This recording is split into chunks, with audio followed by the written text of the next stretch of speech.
Conosco agora, ele que está aí acompanhando a realidade a partir dos Estados Unidos. É lá que sai um monte de coisa que muda o mundo inteiro, né? As declarações de Donald Trump e a reação do mundo. Inclusive, Jamil Chad acaba de publicar uma coluna falando que o Brasil se une a governos para repudiar as sanções de Donald Trump. A corte em Haia. Informação importante que acaba de ser publicada. Olá, Jamil. Bom dia para você. Bom dia, Fabiola. Bom dia, Thales. Bom dia, Josias. Bom dia a todos. De fato, você vê aí uma avalanche de decisões sendo tomadas, essas decisões com impacto, como você falou, Fabiola, um impacto global, né? Então, de fato, o que nós começamos a ver neste momento é uma reação coordenada dos governos em relação aos anúncios feitos por Donald Trump. Vamos só aqui colocar no contexto. Ontem, o que aconteceu, Donald Trump assinou mais uma ordem executiva, que é o nosso equivalente de um decreto presidencial, colocando sanções contra o Tribunal Penal Internacional em Haia. Tribunal Penal Internacional que, em novembro do ano passado, indiciou Benjamin Netanyahu, primeiro-ministro de Israel, por crimes de guerra e crimes contra a humanidade, claro, por conta das operações em Gaza.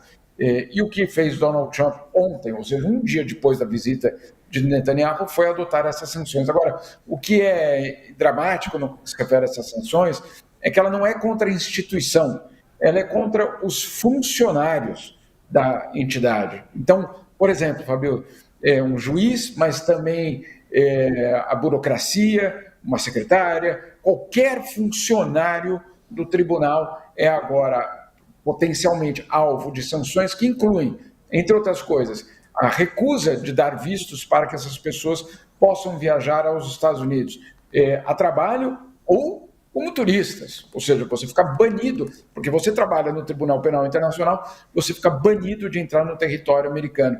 Mas não é só isso.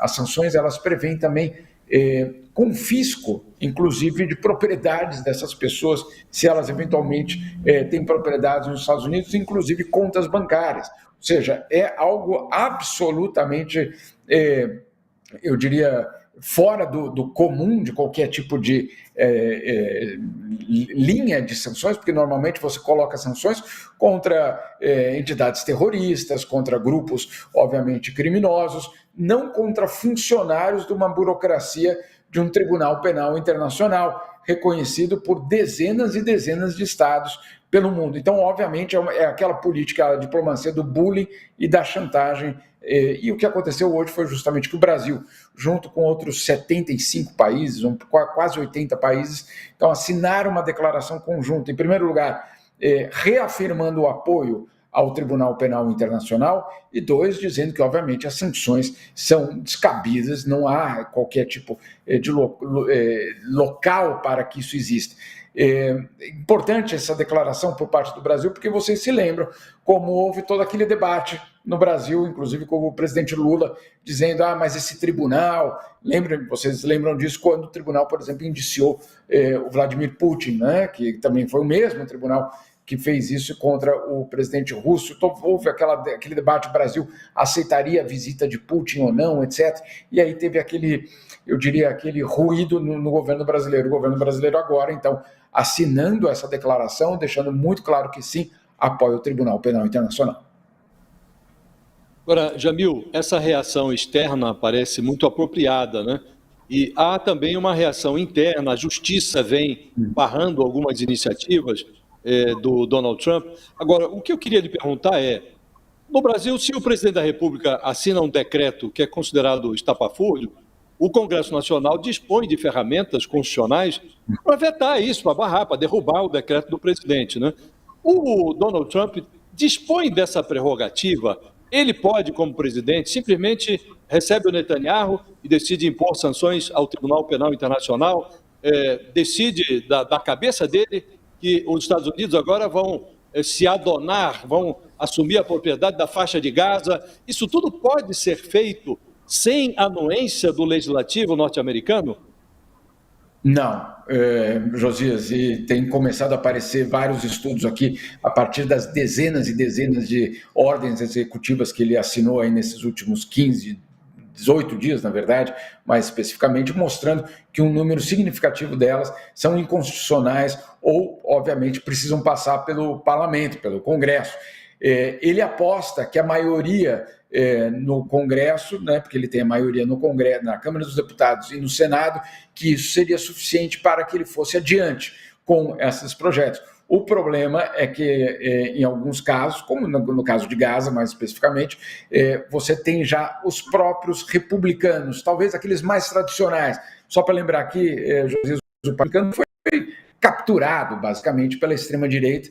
Ele não é o Partido Republicano do George W. Bush, ele não é o Partido Republicano de 10, 15 anos atrás. Então, aqueles ainda remanescentes daquele Partido Republicano começam a ver problemas em vários desses decretos e, claro, começa a haver um debate se Trump tem todo esse poder mesmo. Não, ele não tem. A questão é justamente que ele joga tudo isso, faz todo mundo correr atrás, e aí tanto na justiça como na ala política, e essa é a grande estratégia, obviamente, fazer essa confusão, esse caos, justamente para, pelo menos no primeiro momento, mostrar poderes que talvez ele não tenha. No que se refere à justiça, tem coisas muito interessantes acontecendo, de fato, em relação a essa resistência. A primeira delas, em relação ao certificado de nascimento, né?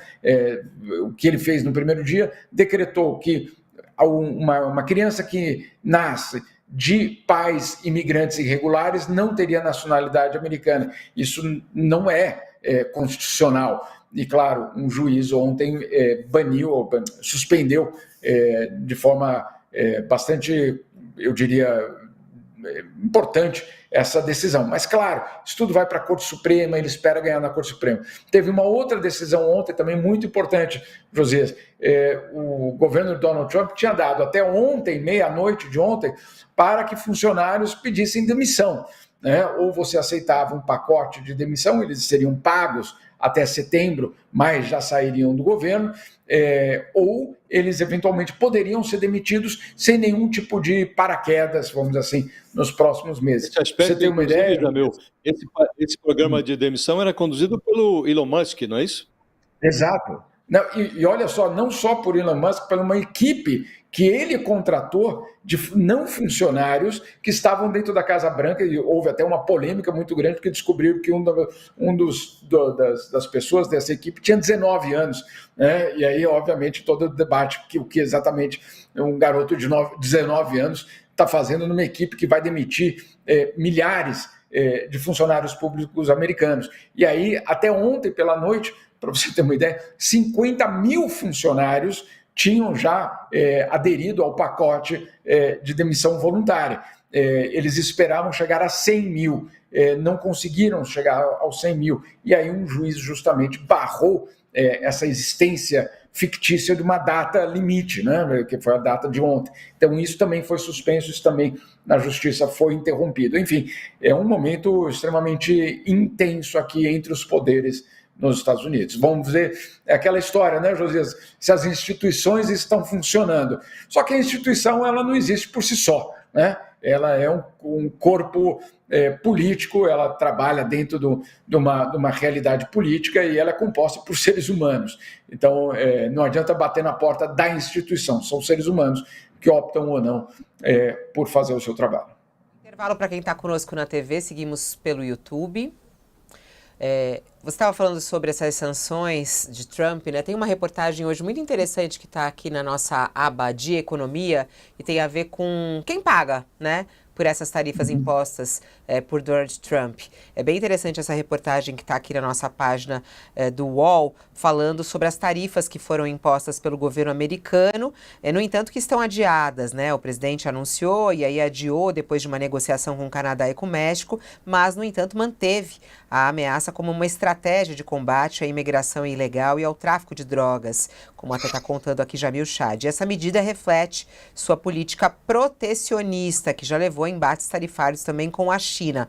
No caso chinês, as tarifas que seguem em vigor geraram já retaliação em Pequim, que impôs sobretaxas sobre diversos outros produtos. E aí é muito interessante porque aqui nessa reportagem, essas tarifas, elas mostram aqui o peso delas na vida das pessoas e, de certa maneira, elas têm como objetivo a proteção da produção local. As tarifas alfandegárias, elas protegem a produção local. E esses impostos sobre importações tornaram os produtos estrangeiros mais caros, e aí beneficiando a indústria nacional e garantindo maior competitividade para os fabricantes domésticos. Além disso, as tarifas geram receita para os governos. Os governos aplicam tarifas sobre mercadorias importadas. E quem paga as tarifas de importação? Bom, as tarifas são pagas no momento da importação. O imposto é cobrado diretamente do importador assim que a mercadoria entra no país, aumentando o custo da operação comercial,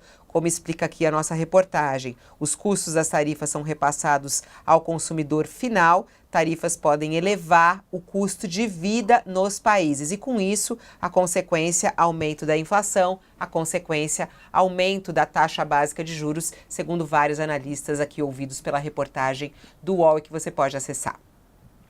O Jamil Chad acaba de publicar também uma coluna falando sobre os brasileiros